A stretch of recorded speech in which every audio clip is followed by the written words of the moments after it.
Hey folks, and welcome to Typology, the show in which we explore the story of you through the lens of the Enneagram. My name is Anthony Skinner, producer of the show. Thrilled to have you here with us today. We have such a fun time today with a really informative show and a fantastic guest, Jon Acuff. I know you've probably heard of Jon. Jon is a New York Times best-selling author of 7 books. His most recent Wall Street Journal #1 bestseller is Finish, Give Yourself the Gift of Done. He's an INC magazine top 100 leadership speaker. He's spoken at FedEx, Nokia, Nissan, Microsoft, Lockheed Martin, Chick-fil-A, on and on and on. And his most recent book is Soundtracks, and we get into that today. It's all about the soundtracks, the thoughts, the messages that you constantly are looping in your mind. And we unpack that book today and have a fantastic conversation with him. Listen, before I get to Jon, I want to remind you that Ian's brand new book is up for pre-sale, The Story of You. And I'm just telling you, I've read the book and it is really, really good. I'm so excited for all of you to get to read this as well. To get the book, to go ahead and order a pre-sale, go to ianmorgancron.com/thestoryofyou. That's ianmorgancron.com/thestoryofyou, and it'll take you right there, give you some information about the book, and you can order there, and you won't regret it. You can thank me later. Hey, that's it for me, Anthony Skinner. Again, so glad you're here. And now here is the host of our show, Ian Cron.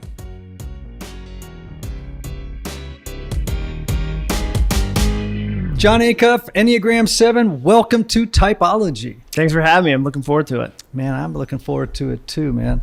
We haven't had a chance to spend much time together, but we run into each other periodically. Totally. At different conferences, pre-COVID. Coffee shops, all over the place. Coffee shops, all of them. You got a brand new book, Soundtracks, The Surprising Solution to Overthinking.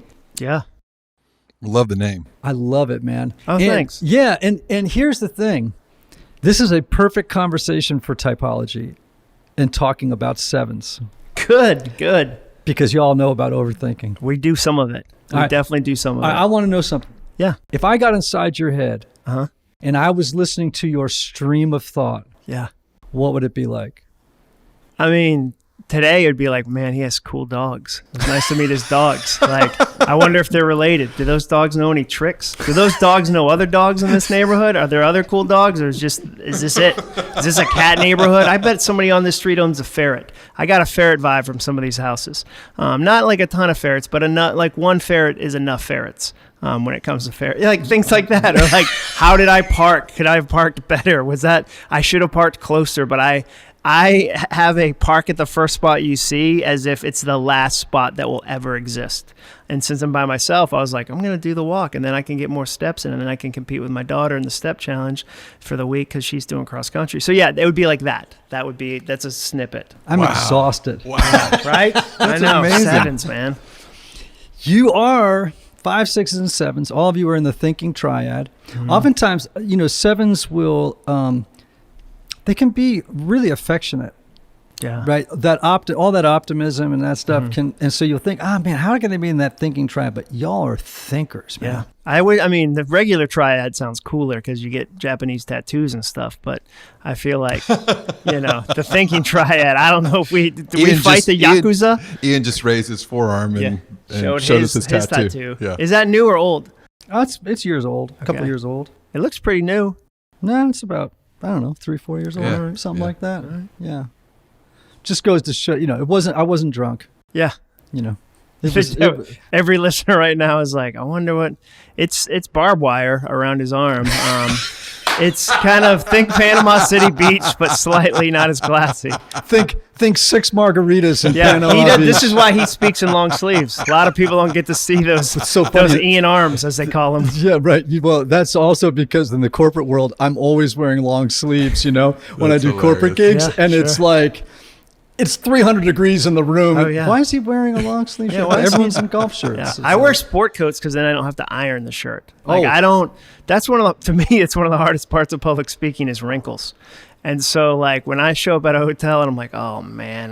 There's no way to fold a shirt where it doesn't look like it was an accordion. Right. So now I just wear, like, sport coats over it and a complicated pattern because that'll hide wrinkles. But sometimes I'll show up at events. It looks great on a Jumbotron. Looks like you're great electric. on a Jumbotron, but I'll show up I've had this 5 times happen, show up at the event, and I'm wearing the shirt they have in the photo. So there's a photo of me before I speak, and it looks like this poor kid, he's just out here trying to earn a second shirt. He's just out here tap dancing for nickels, trying to get himself, someday dare to dream, a whole second shirt just for me. But it's the only shirt you ever had custom made, and that's why you wear it every single time, right? Yeah. All right, let's get back to the book here, number 7 on the Enneagram. We've now gone off into about 16 different tangents, all of which I enjoyed enormously. Sure. But I really do want to talk about this book, and in part because I've been doing a lot of thinking about thinking, if you will.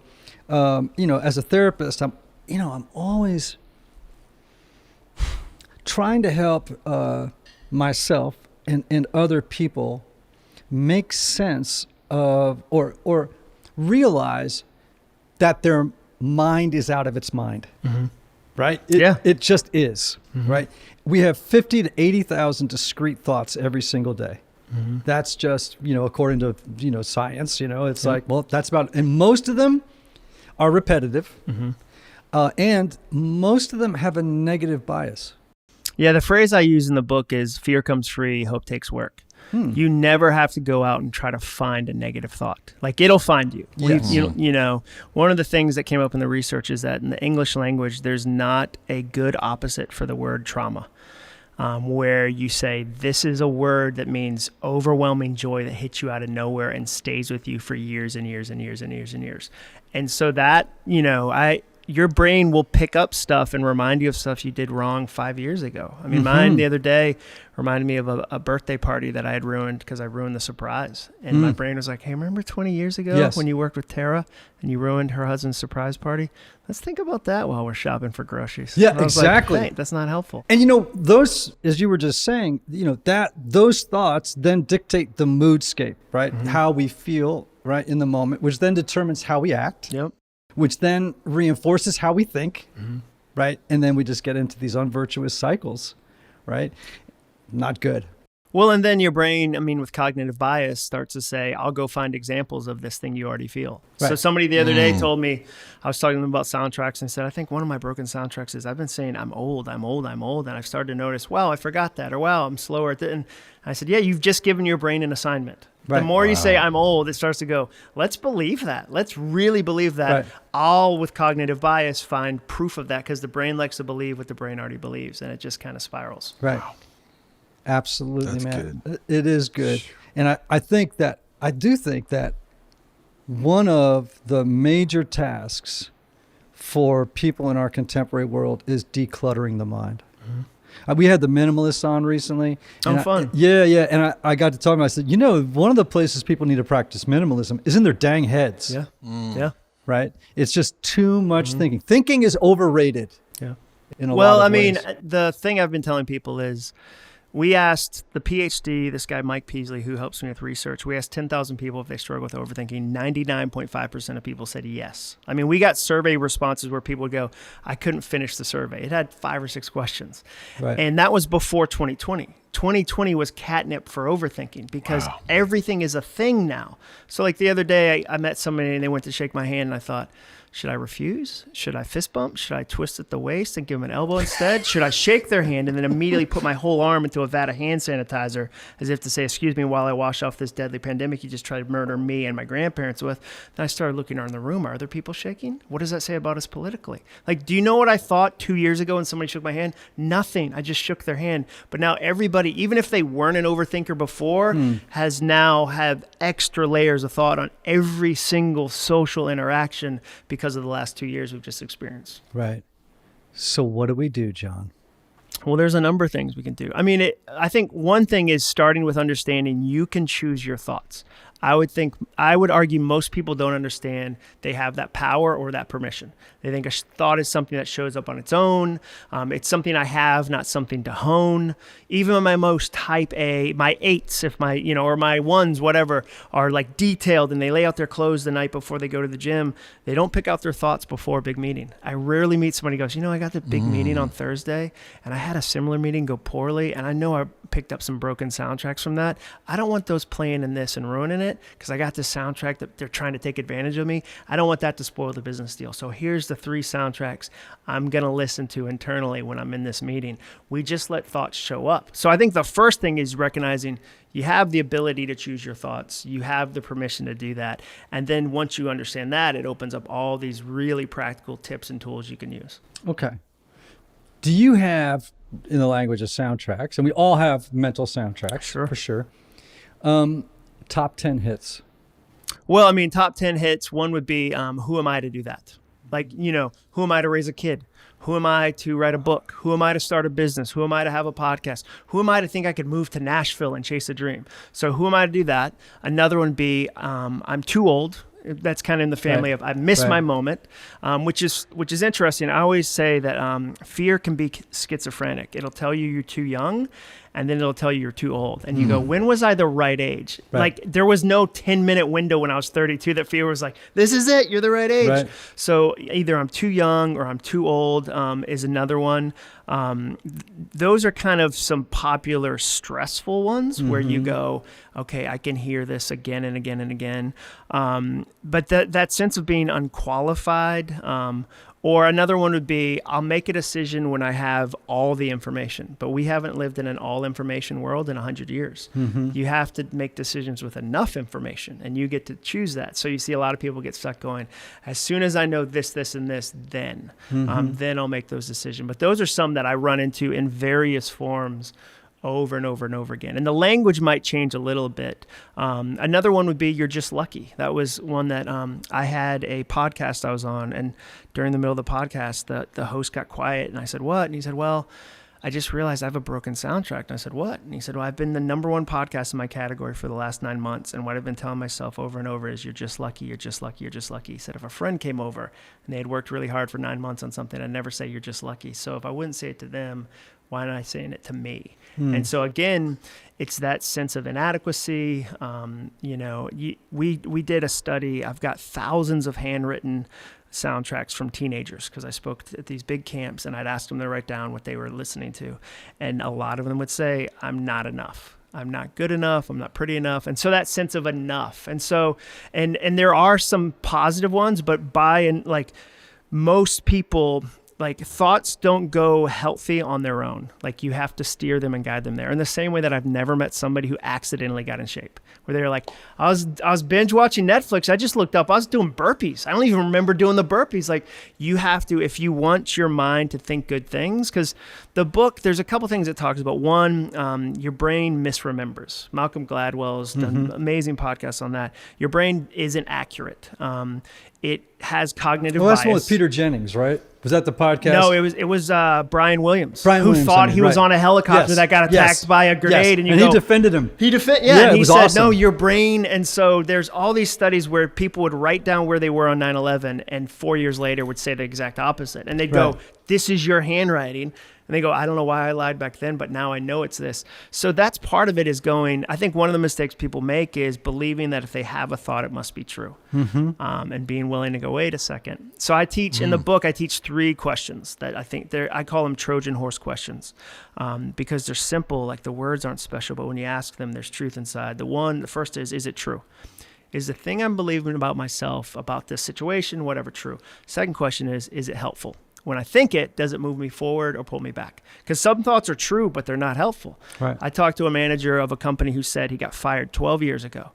And in that moment, he started to listen to this broken soundtrack that said, you could be fired again. And then that mutated into, if I see a door close on a meeting I'm not invited to, I might be about to be fired. So let's say he has, one of those situations a day. He's definitely invited to more meetings, not invited to meetings, but that's 10 minutes a day, 5 days a week. It's 50 minutes, a week over a 12-year period, that's 62 8-hour workdays. So is it true he could be fired? Totally. Anybody could be fired.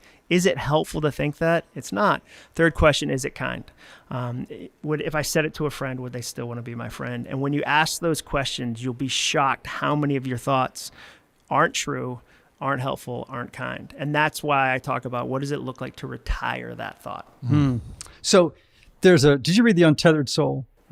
So in it, the author talks about this idea that if you were to put your mind into a body outside of yourself and you let that person walk next to you and they talk to you the way that you talk to yourself, you would first of all think that person's crazy. Yeah, they're a monster. They're a monster and they're crazy because they're all over the map. And a lot of, again, the negative cognitive bias is running, and you would just be like, I've got to get away from this person. I need to change the locks. Like if that person has keys to my house, I need to change the locks. Absolutely. Okay. So you're an Enneagram 7. Yeah. The unconscious motivation of the 7 is a need to avoid distressing psychological and emotional states, right? Or thoughts. Totally. Or situations. And their strategy for it, right, is through living very future oriented, right? Lots of trouble staying in the present moment. Yeah. Super hard, more than any other type. By entertaining escapades and adventures in their mind, planning them, thinking about them, overthinking about a world of unlimited possibilities, all in service to avoiding pain, right? Yeah. Pain. I agree with that. I mean, I think like for me, it's like the most minor of inconveniences. So I always joke with friends if they say, let's go to this new restaurant, I go, what's the parking lot like? Is it street parking? Is it like one of those hipster restaurants that has 50 tables and 4 parking spaces? Like, is it? I was in one of those last night in East Nashville. It drives you nuts. They're all in East Nashville. Yeah, and so like I start and they'll go, well, do you want to hear what kind of food it is? I'm like, no. Just, is it a valet? Like, what do we got going? And I want to avoid the thought of the pain of I don't know what to do in the moment. I mean, but even on a Saturday, my wife, it drives her nuts if I go, hey, what are we doing today? What are we doing today? What are we doing today? And she'll go, we're doing it. Like, we're in it right now. Like, I'm reading a book, you're listening to a podcast, like, that's what we're doing. I'll go, but what are we doing next? What are we doing next? Right. And so, I have to catch myself because that's me trying to prepare for the future. I look at it as like, if I do enough or have it under control, then I'll avoid the pain, whatever the perceived pain is of that moment. Right. So we've just talked generically about, top 10 hits that people tend to, and I identify with a bunch of them. And as a 4, I can talk about mine in a moment. But for you personally, top 5 hits. Well, I mean, so a negative one would be saying like, come on. Like just at random moments when I'm in between projects, like, come on, let's go. And it's not in a positive, like, you can do it. It's like, come on, get your act together. I think that's one. I was surprised during the research and writing the book, how many of my sentences ended with the punctuation, you idiot. Like when I really kind of stepped into my thoughts, I was like, wait a second, that's like, where's that coming from? What is that? So that was a surprise for me of how many of my kind of soundtracks had a negative tinge. I would say another one would be, all right, just a little more. I talked to a friend of ours the other day, and I said, if I want to get 10 things done and I actually accomplish 12, the soundtrack I hear is, well, then it could have been 15. So I don't get to celebrate, wow, I 10 was the goal, but I did 12. It goes, I mean, if you could do 12, then 15. So that idea of like, just a little bit more. I would say that, that's another one. And then this sense of like, did I make the most of the opportunity? Was there something else I could have done? Like, it was good, but is there a different thing I could have done? Did I maximize the opportunity? Those are some that I think that I listen to. Is that an expression of going to the low side of 1? It could be, or it could be a 3. And that's something we were talking about earlier. Yeah. That's the only reason I said it, right? Yeah. Was because before we started recording, you're like, I'm a 7. Everyone's I'm a 7, but boy, sometimes I think I'm a 3. I've had a number of people go, I think you're really a 3, and you present as a 7, but you're a 3. So that's why I was curious. Well, here's where they can get confused. Yeah. One is they're both optimistic. Okay. They're both very future oriented. What's the main difference between a 3 and a 7? Well, a 3 is more focused typically than a 7 is. Okay. A 3 will not take as many risks as a 7 will. I don't take a lot of risks. Okay, they're calculated risk takers because 3s are much more afraid of failure than a 7 is, right? So the unconscious motivation of the 3 is a need to succeed, to appear successful, and to avoid failure at all costs. Huh. Yeah, see, that feels like something that I don't, like, for me, like, when I look at the risks we've taken, I haven't seen them that way because I've known, okay, here's the contingency plans. Here's right. and I think, I have a hard time doing Instagram stories or YouTube because it's recorded where I can riff, but if I'm going to look That's embarrassed so and I lock up, like people will go, oh, just do a quick video about, and I go, no, so I'm writing a script. I'm going to do this thing. That's me. Yeah. But for a whole different reason, Yeah. right? Yep. If I'm just riffing and talking, Yeah. I always tell people like, we're doing what was it? I don't know, some project that management put before us the other day. And I was like, please let it be interview style. Yeah. Please. Because if you put me on a teleprompter, Oh, yeah. it has to be on a teleprompter Yeah. because otherwise I freak out. No, when somebody said, well, and part of it is my job is public speaking. So I get to go to all these companies and it's really fun. But my presentation style, it feels natural and warm and funny. And so you could see it and go, oh, he just kind of does that. Where like they don't know I prepare like a maniac. Yeah. Like even if it's a speech I've done before, I do a dry run and I'm writing down with Sharp like, oh, that's a different idea. Oh, that's like, it's all prepared. And so when somebody goes, hey, just do some cool riffs on Instagram stories, I'm like, I'm going to try it 10 times. Get frustrated and then be like, I'll write a tweet because that's writing and I know how to write. Right. And all right, so let's just go back to the 3 thing for a second. I think that 3 is also tied to 1, as does 7, but 3s have a real perfectionist side for a different reason, right? They want things to be excellent, right? They also want to present well. Yeah. So, get it right. Well, will 3s try things they know they can't win? No. Okay. It's hard for them. Yeah. Like I have have an aversion to risk. Well, I wouldn't say I wouldn't say they have an aversion. I'd say that they're very measured and calculated about risk. So a 7 makes a great entrepreneur. 3s tend to make great CEOs, right? Because that 7 energy of entrepreneur, you got to be really open to risk. Yeah. And be like, well, it might work, it might not, but let's go for it. Yeah. You know what I mean? No, yeah. And the 3 is much more deliberate, right? It's like, okay, well, we're gonna take a risk, but we're gonna do this, that, and mitigate the possibility of failure. Yeah. Right? Because I don't want to fail. Or like I have a 3 friend of mine. I won't tell you who it is because we share this person. It's Garth Brooks, isn't no, it? It's Garth Brooks. But he said that he took up golf and then, he went in, he like took lessons 3 days a week because all the clients did, and he wanted to play golf with them. Yeah. And then he realized after about 4 months of 3 lessons a week that he was never going to be an awesome golfer. So he just gave it up. I hired a table tennis coach.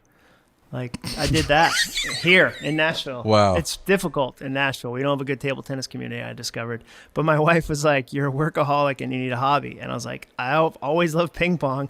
So I didn't just buy a table. I went to the Team USA certified website, Right. looked up the 2 coaches, found one, asked them both to coach me. One said he'd evaluate me. And then like a couple weeks later, I'm in some random house in Antioch while an elderly man from mainland China throws ping pong balls at me and yells, kill, kill, kill. And I was like, and my wife eventually goes, I asked you to get a hobby because you're a workaholic and you found a way to turn table tennis into a workaholic activity. Kill. And I'm like, oh yeah. I mean, it was a big bucket of like, and he wasn't telling me I should kill it. He was telling me if you hit that weak stuff back to me, I would have killed it. So he was telling I would have killed that shot. Wow. I bought a carbon fiber handle paddle with a carry case because I'm not a chump. Like I went all the way in. Like That's hilarious. and and so when you say your friend, like at least golf, like people take lessons. Like Right. the list of people who have hired a table tennis coach is probably one Jon Acuff long at this point.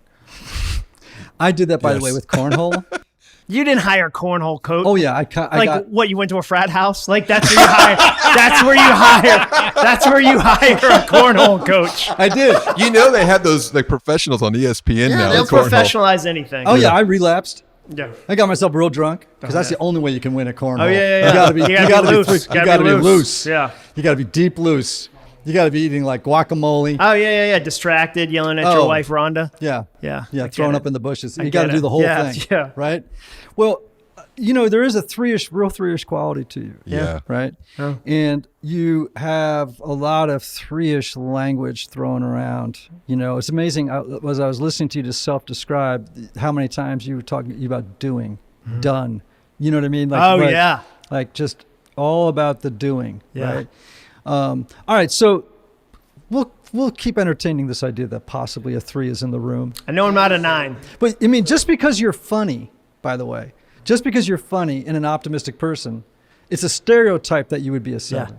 Yeah. But that's not a type. But then when they get to really know me, I think they're like, oh, that like I have a lot of control issues. Like I want things a certain way. Like, yes. And so it's the whole thing's fascinating to me. I know I'm not a 9. I know I'm not an 8, but like 7 and 3 is tricky to me. And both of those are driven personalities, but for different reasons. Yes. Yeah. Yeah. Well, and 7s, how distractible are you? Very, very distractible. But like when I lock in, I set a timer and I'm like, okay, I got to write for the next 60 minutes. I'm pretty like, okay, I got to stay on this, but it's not easy. How productivity minded are you? Very. Do you read books on productivity? Oh yeah. Constantly. I brought one with me in case I got here early. It's in the car right now. You could work on. Yeah, because I'm trying to read 10 pages of a success book every day in the month of August as part of a test. And so a success book. Yeah. Yeah. That's 3-ish. I think we're zeroing in on it, Anthony. Yeah. Is your wife into the Enneagram? No, I mean she's a 5, but she would say like I don't know what she would say I am, but she's an investigator. Okay. Yeah. Totally. Y'all are different. Yeah, very different. Yeah. Okay. So when I say that succeeding is important, when you were a younger man, how much of your self-esteem was derived from being a success? Not a lot, but it took me a long time to kind of figure some stuff out. Like my 20s were just kind of a mess. Like I was kind of a knucklehead until like mid 30s. So it really was. And now I feel like I'm like, oh, I'm starting to see the dials. I want to turn them as often and as fast as possible because I look at my 20s and I go, oh man, like I could have done more with my 20s. Or, I like in college, my wife and I talk about that because we both went to the same college, Stanford University in Birmingham. And she'll go, oh, my senior year was amazing because I only had to take X amount of classes. And I go, oh, mine was really difficult because I never planned a schedule. Like I was the dude walking to a 6 a.m. step aerobics class because I missed the registration for like the classes a junior should be able to take because they're a junior. And so I just kind of look at my high school, my college, my 20s, like I didn't do much. And now I almost feel like I'm trying to do even more because I look back at that and go, I didn't accomplish the stuff I wanted to accomplish. And now here you are, an accomplished writer, podcaster, and speaker, and all that stuff. Table tennis aficionado. Yeah. But I don't even think about it like that. When somebody's like, you've written 7 books, I don't really even think about it like that. Somebody asked me, am I good at celebrating? And I was like, no, like I'm already on to the next thing. Like I barely.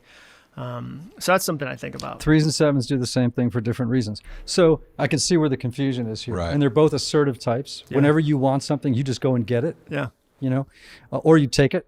Yeah. One or the other. If there's an obstacle in front, yeah. God bless it. You know, because it's either going to get run over or run around. Yeah. Right. One or the other.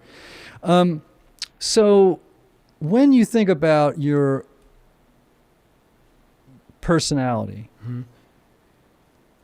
would you say it's characterized more by gluttony, meaning, because you had a phrase earlier, just a little more. Yeah. Right. Where it's like, if a little is good, more must be better. Right. Where you're just kind of like you can't find enough pleasurable experiences, interesting, fascinating experiences to jam into 1 minute. It's like you're always trying to shove them into every single minute. Yeah. Or is it more like a little bit like and this could be hard because you're a public speaker, is it a little bit more like your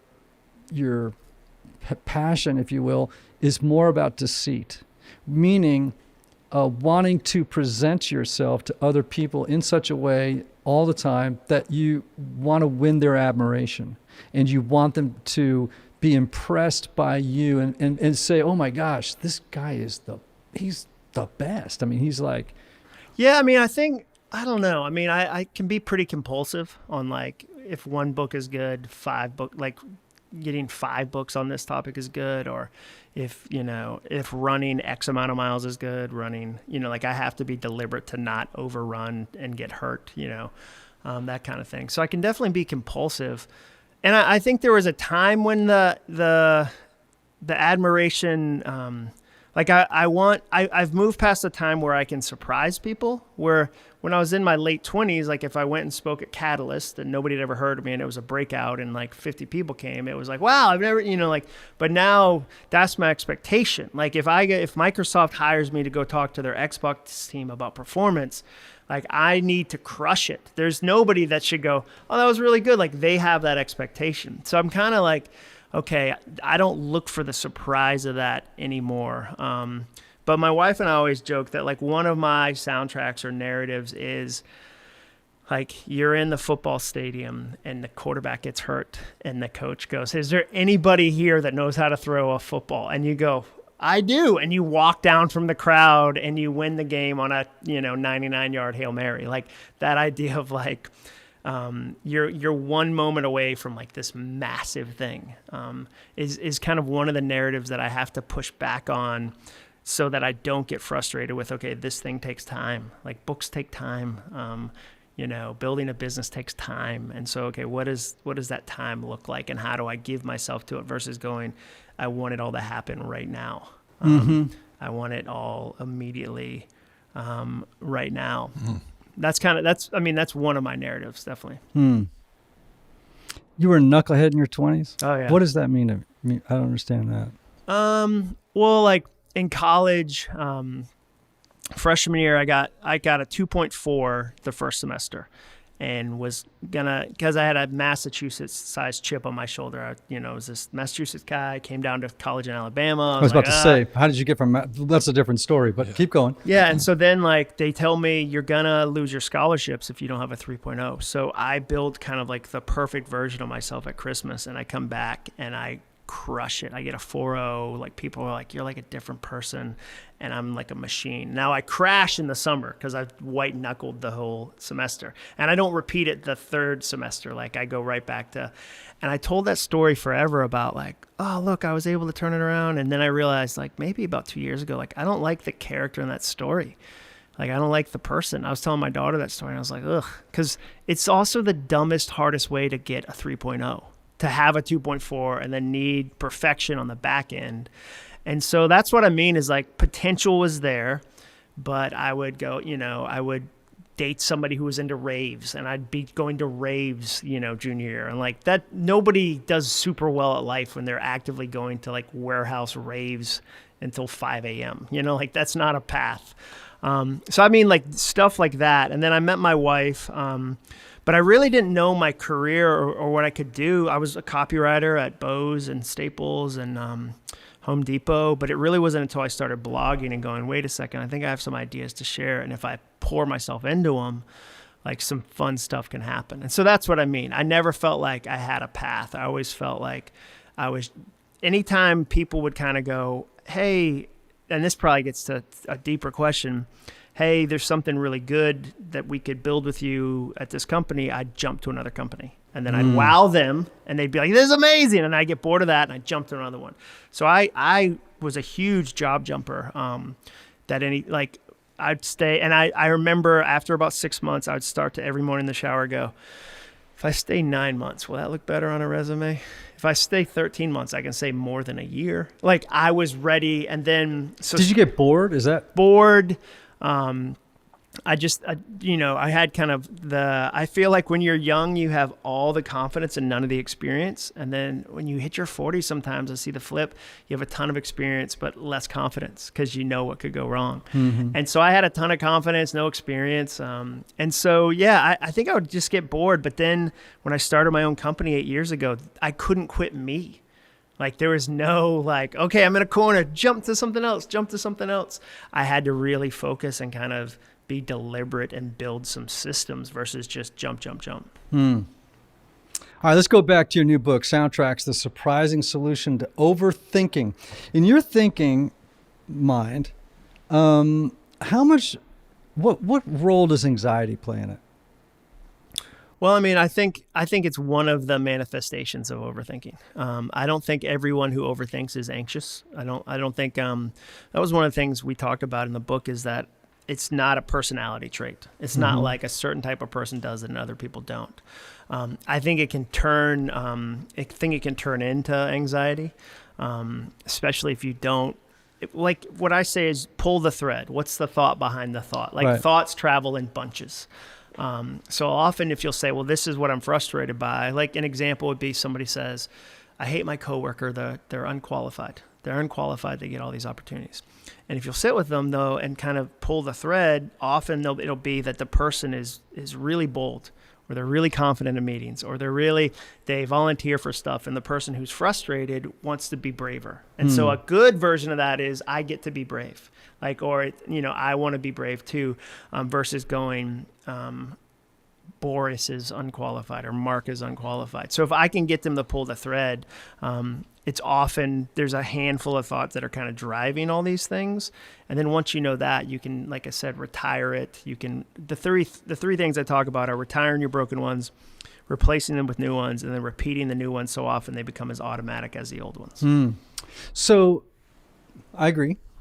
But I do think that there have to be some really intentional practices because thoughts are incredibly powerful. So powerful that one evolutionary psychologist I know would say that you don't have thoughts, your thoughts think you.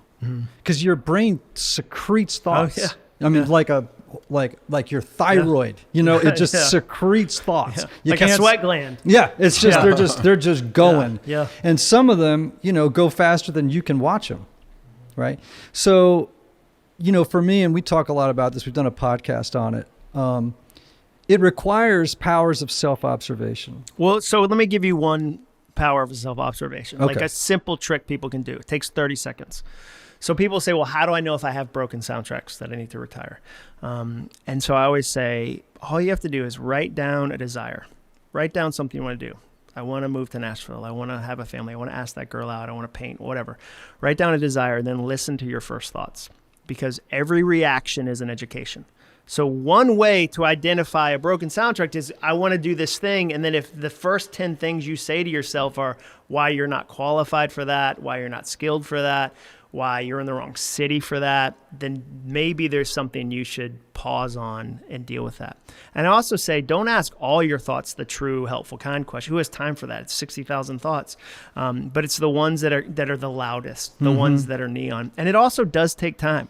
Like what I've learned is there's sometimes in life where a single thought, something can change an entire situation almost instantly. So an example would be if you have a difficult coworker and you just don't get along, they're so demanding, they're terrible, and you find out his wife has cancer, changes everything. Yes. Knowing that information changes everything. There's other times though, something's been in place for a decade. And that was what was interesting about the book. 48 hours after it came out, people said, I've already read it, I've already listened to it 3 times, and my new soundtrack isn't sticking. And I'd say, well, how long did you listen to the old one? They'd say 10 years. And I'd say, well, you gave the problem 10 years to develop and the solution 10 days. And so that's why the repetition is so important. That's why, like one of the things in the book, we talk about symbols, that symbols have power. And the best brands in the world have known that forever. Like Yeti is a symbol. Like people put stickers on their cars to let you know how they refrigerate things. Right. Nobody did that in the 90s. Nobody was like, igloo. Right. I'm an igloo guy. If you're ever curious about how I keep stuff cold, I got a Coleman. I'm a Coleman guy. I'm a Coleman guy. And so like the symbol though, I always say, like, you're up against a really strong soundtrack. It's good to tie it to a symbol. Like, in the way you do a symbol, it's really simple. It has to be personal to you. It has to be visible, and it has to be simple. And one of my favorite examples is the Lance Armstrong bracelet. The reason the Live Strong bracelet worked is, one, it was personal. No one ever said, I just hate cancer, the disease. I don't like diseases. I have an eczema necklace. I wear like disease jewelry. Nobody said that. It always was personal. It said, my uncle died from cancer. My mom. The second thing was, it was visible. Nike could have made it skin tone. They could have made it gray. They didn't. They made it bright yellow. And the third was, it was simple to use. The symbol always has to be simple. Nobody's confused by a bracelet. Nobody's like, oh, you put the arm part into the whole part. And so I'll tell people, okay, if you've got a symbol, like one for me, it was 2 weeks before the book came out. You've released books. Like, that's a crazy mental space. We are going to Jackson Hole, Wyoming with my family. And I knew that I had evidence from my past that I could be physically present and mentally or emotionally absent for moments. Oh, yeah. And I didn't want that to happen. So I wrote a soundtrack down that said, don't miss it. Don't miss it. Don't miss it. Don't miss it. Thought that, worked on that. And then when I got to Jackson Hole, they had pine cones all over the street. And they look different from the ones I have at home. And I was present enough to notice a detail, like that pine cone is different from our pine cones. And I took it with me, and it sits on my desk right now, because there's going to be other moments where I'm going to be tempted to miss something, right. And that symbol helps. So a lot of the times, it's kind of like writing. I never sit down with a blank piece of paper. I always bring ideas with me. I tell people all the time, I don't believe in writer's block. I believe in idea bankruptcy. Like, if you are collecting and curating ideas, when you sit down with a blank piece of paper, they can't wait to get out there. Is it easy? Of course not. But it's the same way I'd never tell somebody, just change a thought like a light bulb, and then you're done. Like, it's a process. It can take a lot of time. It can take a lot of activities. It can take symbols, but it's worth it. And when you start to notice that you're thinking differently, you want to do it more. Yeah. Well, it's one of the things that fascinates me here is one of the practices that has made an enormous difference in my life is a daily practice of mindfulness meditation. Mm-hmm. I sit for 20 minutes twice a day on a cushion. Twice a day? Twice a day. Okay. Yeah, early morning, late afternoon. Mm-hmm. Sometimes I miss that late afternoon because something comes up, but generally speaking, twice a day. And what it has done is it's decluttered my mind. Mm-hmm. And when you do a regular meditation practice, you become intimately aware of what your thought stream is. Yeah. And you'll see patterns. And so one of the things I do when I'm in meditation, I just focus on my breath. It's very, very simple, mm-hmm. right? Try to quiet the mind. Of course, the mind is secreting thoughts. They're not your enemy. Yeah. You just don't want to grab them and you just want, every time you get distracted and you get lost into a thought story, you just bring back your attention to the present moment, right? Mm-hmm. Right. So what I've learned is we do this thing called noting. Right. Mm-hmm. So if my thought goes to, what am I going to do later today? I just look at the thought and I go planning. Mm-hmm. Or if something comes up about, I had an argument with somebody, I'll go resentment. Because sometimes the feeling comes up with it. Yeah. Right. Or if another thought comes up like, 20 years ago, I was a knucklehead and I didn't regret. And I don't judge it. I don't evaluate it. I don't try to fix it. I don't try to do anything. I just note it. And I just start to notice how many times my thoughts migrate, my attention migrates towards certain thoughts, right? Now, the benefit of the beauty of it is that builds up the power of self-observation. Because as my mind slows all day long as a result, it does all day long. It's just not slows, it's calmer. Mm-hmm. And what it's given me is the ability to observe my thoughts in real time. And when I see them, I don't think of them as thoughts as much as I think about them as stories. Mm-hmm. It's like, okay, my brain has now launched a story. It's the I'm too old story, or I'm the too young story, right? Because to me, the narrative piece is grippier for me. You know what I mean? It's like the thought is a story. Now that story can be fictional, but until you challenge it, it's nonfiction. Well, it's going to tell you it's true. Yes. You're going to be like, this is... Absolutely. Yeah. So what I oftentimes find myself doing is just saying, okay, is this story true? Mm-hmm. Right? Because I'm locked inside of a narrative right now about who I am and my perspective on how the world works. Mm-hmm. Right? I mean, let's face it. Some of our greatest authors didn't write their greatest books until they were in their 60s. Right? So that's... John Maxwell did his first nonfiction at like 44, 45. Yeah. So there you go. Right? Those are stories. They're self-limiting, self-defeating stories that we get locked into, which is part of the reason I love this book, Soundtracks, The Surprising Solution to Overthinking, because I do think in our contemporary age, with its distractibility and just the way that our brain is physically wired, overthinking, man, is... Well, but think about this too, and we don't give this enough conversation. Most of this stuff is new as far as the phone. Like, it's not 100 years old and we now know how to deal with it. We're the pioneers. Like, people 50 years from now will go back and go, how did they first even deal with all that amount of information that they got? Right. I mean, for me, it just hit me the other day that other than my phone app and other than maybe the calculator, every other app on my phone is selling me something. I decided to carry around the world's largest infomercial in my pocket. Like, Instagram has 10,000 employees and their job is distract Ian. Like, that's their job. Like, whether they're a secretary, whether they're a developer, like, that's their job, is to go, we want more of his attention, more of his time, which turns into more revenue. So I always try to give people I tell them this is challenging because it should be challenging. In the 1980s, you didn't have whole companies that were billion-dollar companies in the distraction business. You had newspapers, you certainly had TV and all that, but we have so much more of that. I don't think we've developed as many tools for that as things that are stealing it. Like, we haven't scaled our tools for focus or meditation or whatever with the same amount of eagerness as we have our tools for distraction. And that's why, to me, it's challenging. Yeah. That's Man, good. Fantastic. Yeah. I love this. Yeah. I can't wait to read it. I know, Honestly, man. yeah.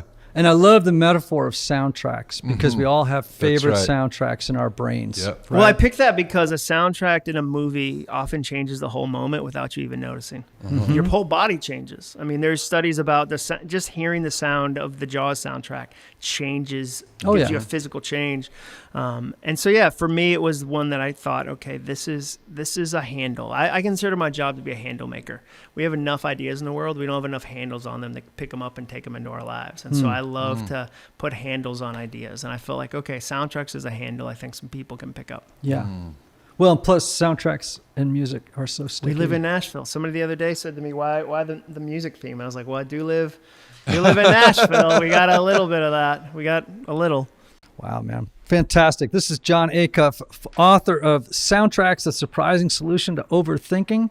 And I have you on my podcast, which is fun. That was a ball. That was a blast. I have a podcast called All It Takes Is a Goal, and I got to interview you about the goals you're working on and this next chapter of your life and what you've learned. And so that was really fun for me too. Was it coherent? Totally. Once we got through the technology issues, I don't know if you remember that. We had a bunch of tech issues, and I don't have an amazing producer. Like, I don't have a single bearded person in my office. Redemption.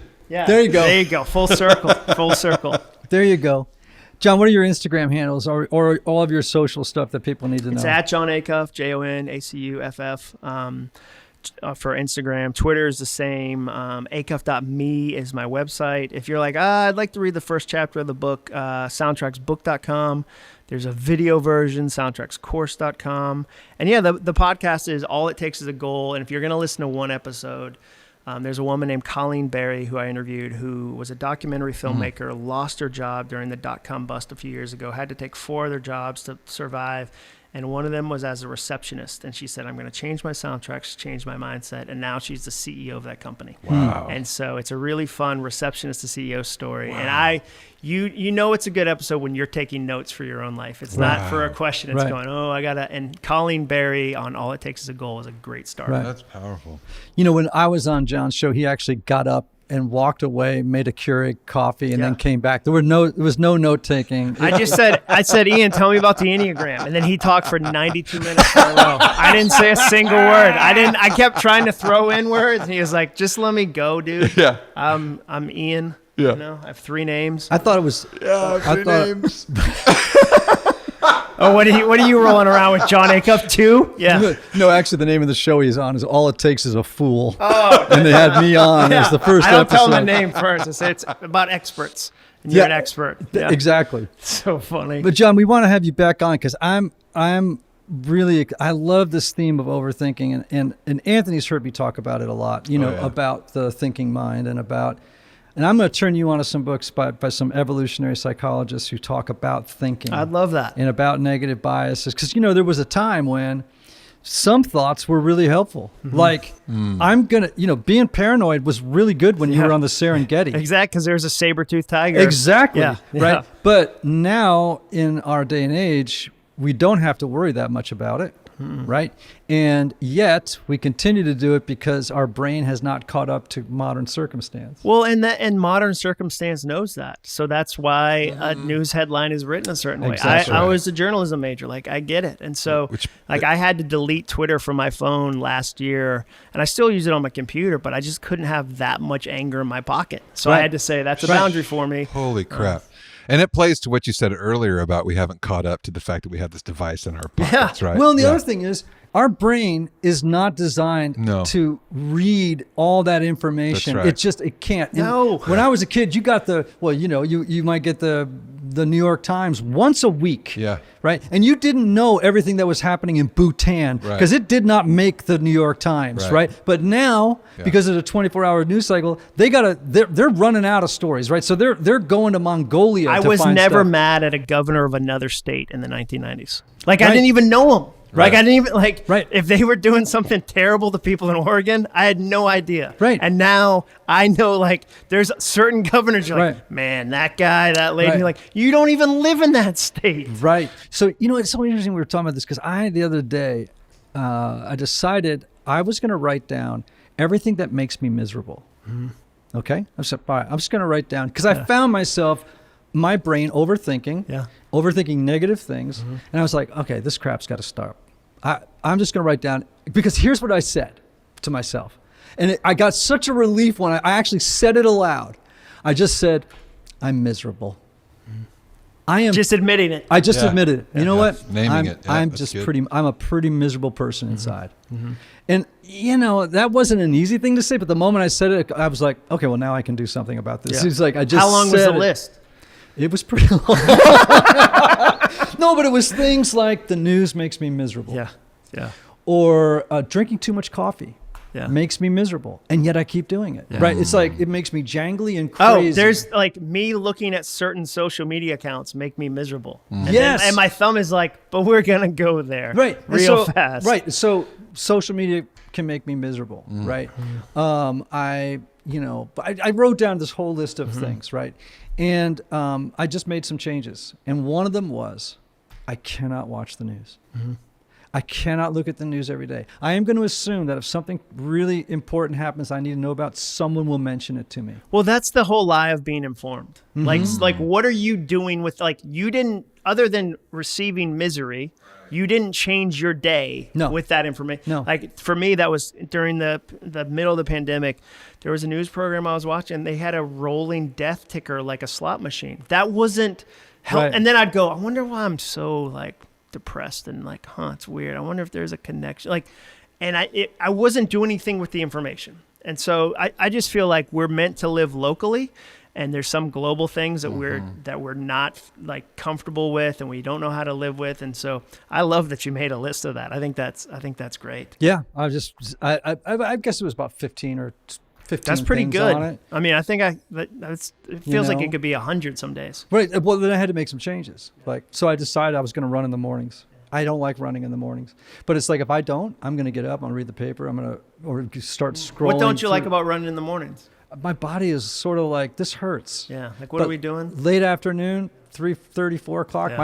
My body's like, let's go. Yeah. And part of it used to be because I had 5 or 6 cups of coffee, like, running the ship, Yeah, exactly. And it's like, okay, I'm going to go out and run 6-minute miles, Yeah. but, so I do get up in the morning, I run 10. That's so funny. 10-minute miles, whatever. Anyway, Jon, Soundtracks, the surprising solution to overthinking. Everybody get on Amazon, go to local booksellers and check out this wonderful book about, it sounds like taking control of your mindscape. Yeah.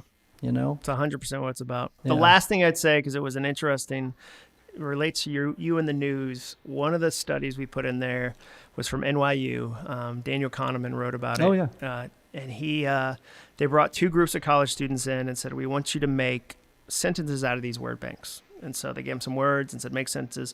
First group, normal words. Second group, there were words in there hidden about being old. Words like Florida and retired and slow. And they said, okay, the second part is walk down the hall and take the second part of the test. But that's where they secretly were testing them. They tested how long it took each group to walk down the hall. And the students who had been exposed to the old words physically walked slower. Just reading words about old age changed their physical actions. And they've reversed the study multiple times. So yeah, watching the news, you might go, you're missing out. You're like, no, that's having a physical impact on you. Oh, no, it does. Your friends have a physical impact on you, your conversations. And so I think it's awesome when people can go, yeah, I'm going to put some of this stuff on a diet, see what happens. Oh, it's made a huge difference. Yeah. I mean, really. I mean, like, it's just a huge difference. Anthony. Yes. Great episode, huh? Yeah, this is good, man. Can't wait for our people to hear it. Is there like a best of you could already get me scheduled for or something? But you won't be it because you didn't actually say I was the best person on your show. I mean, and so that was coming later. We were still riffing on Anthony, I felt like. But I will say you were the best person on my show to make you feel It's a bad. collection. It's not just one person. It's like you have a highlight reel. I've seen people do that. That seems like a thing podcast. Are you saying that I'm on the highlight reel? Yeah, totally. Yeah, right. I've only done 35 episodes. You can't. That's like when a band releases a Christmas album, their second album. I gotta earn a highlight reel, dude. That's hilarious. Hey, Typology Tribe, remember these words. May you have love, may you have joy, may you have peace, may you have healing, may you have rest. Until next time.